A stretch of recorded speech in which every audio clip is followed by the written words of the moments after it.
Chat. Today we are joined by Juel D. And I Hey, am so excited that Juel is here with us. Hey, Juel. hey, I'm here in my quarantine look, quarantine. Fabulous. I love it.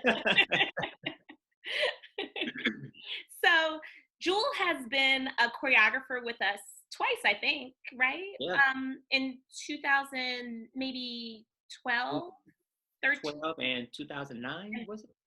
Oh, right. Because, Ooh, it was way back. yeah. It was at the early stages. I'm I an love OG. it. And then you came back for our 10th anniversary. Um, Yeah. and that's where audiences last saw you, at least with Dance Campus.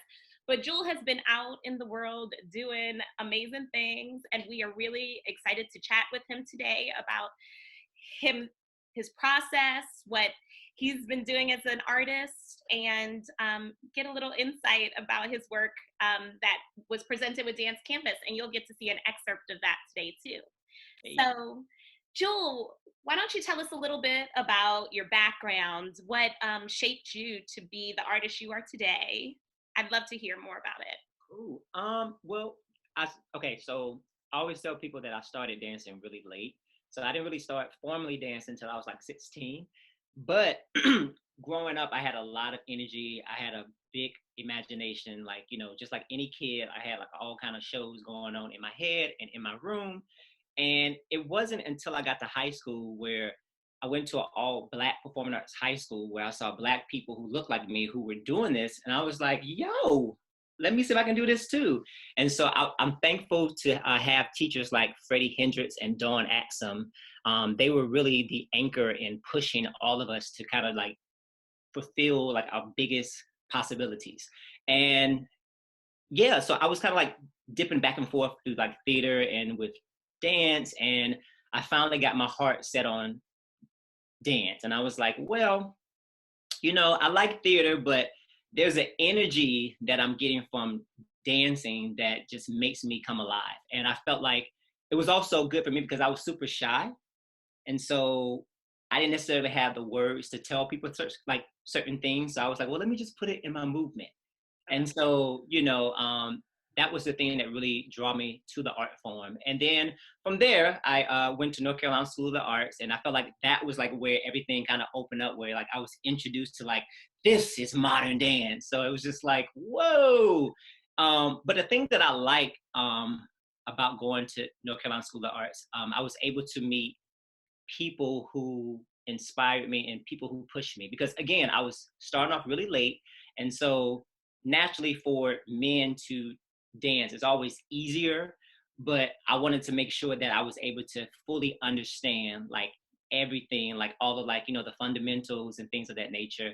Yeah. And so from there, I eventually went to New York and I danced with Ronald K. Brown Evidence for like 6 years. But in between that, I was dancing with my sister Camille Brown and dancers who I'm still dancing with to this day. And I choreographed for Ailey too, for Dallas Black. I'm still choreographing for various universities. I'm also a filmmaker as well, so I'm happy to be in the conversation of people who are doing screen dance, dance on film, however you want to say it. It's all the same. So yeah, that's everything in a nutshell. But it's a good segue into my next question because when I was going through the choreographers, I realized that you are one of the few that is actually an Atlanta native. Like most of us live here and have lived here for a while, but you grew up here. This is your hometown. So Yeah. is there anything that you can say about how Atlanta has influenced you as an artist? And what would you say about the arts scene of Atlanta and its place in the world? Yeah. There's nothing like being from Atlanta. It's funny because when I went to school, I remember I tried to like dummy down like, my accent or how I talk because I was like, maybe I should talk professional. Maybe they would take me seriously. But then I started to realize there's nothing like the swag that we already naturally own here in Atlanta. And so every time I choreograph, you always see my swag juice. That's who I am. It's just straight Atlanta. You cannot get away from it. So just the culture itself is definitely influential in all of my things that I do. Now, as far as the art scene, I would say that it has changed tremendously. When I was younger, there was a lot of different giants that I looked up to, and at one point, it felt like there wasn't a place for the dance community. And so when I went to school, and then when I went to New York, when I came back, I was like, well, what's really going on? So there's people like you who have definitely been like pioneers and helping shaping like the conversation, because it wasn't like that before. I mean, there were different tiers where people were doing performing arts, but Atlanta was always looked at as like, well, we're going to go to New York because there's nothing going on here. And that's just a real conversation. And I remember being a part of those conversations like, yeah, I'm going to just be up in New York because there's nothing going on. But in actuality, there is. There's a lot of different artists here who are doing the damn thing and who are making work. So, and if you notice, people are flocking down here more, you know? So Atlanta has definitely grown. I would say like Atlanta is like maybe like, it's like out of the teenage years, it's like probably like 21 now, you know, as far as like the art scene. So Right. We're growing up. you know, growing up. So let's talk a little bit about your work, The Maestro, because that was what audiences last saw with us. Yeah. And I know that there's so many layers to The Maestro.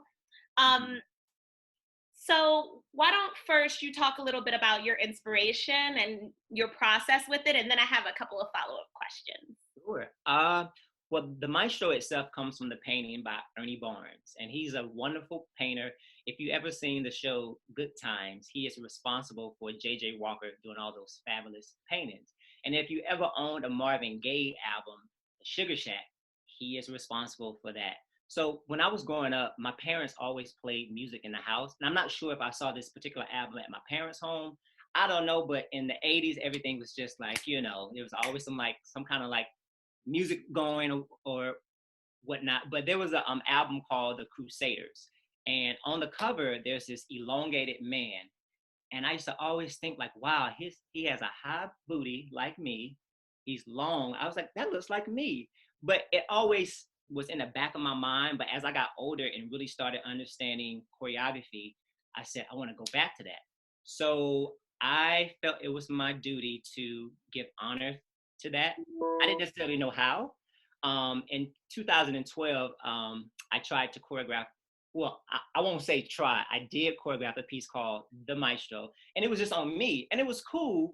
But I felt like I'm gonna put this back on the back burner because it needs a little bit more work. So then, when you asked me to be a part of the 10th anniversary, I said, "Boom! This is a great opportunity to get back into the studio to recover this." And people have to understand too.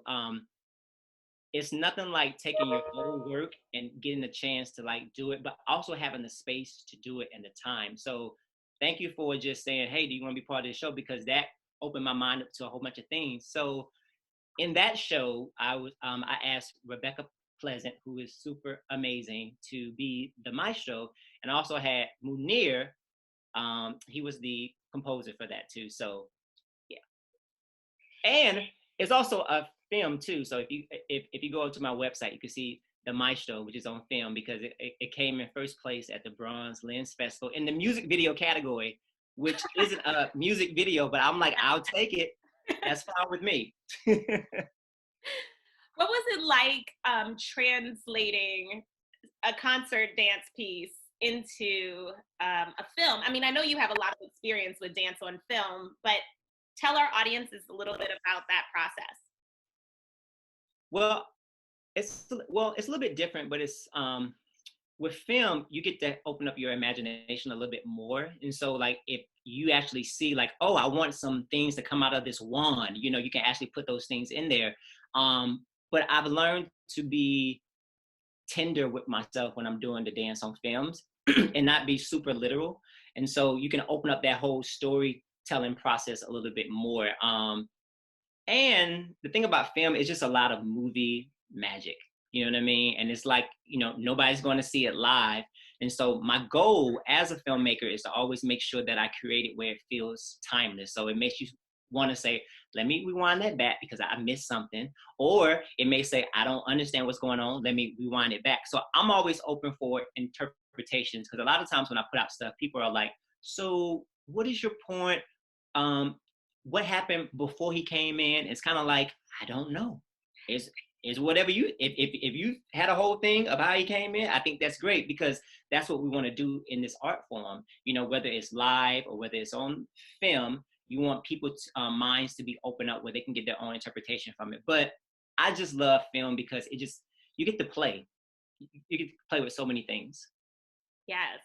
Yes. And then your piece had a mixture of live music and costuming that was designed especially for your work.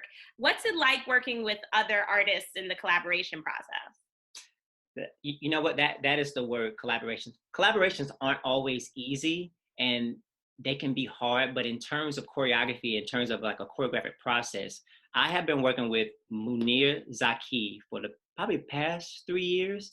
And I don't know, it's like once you have something, you just want to make it stick.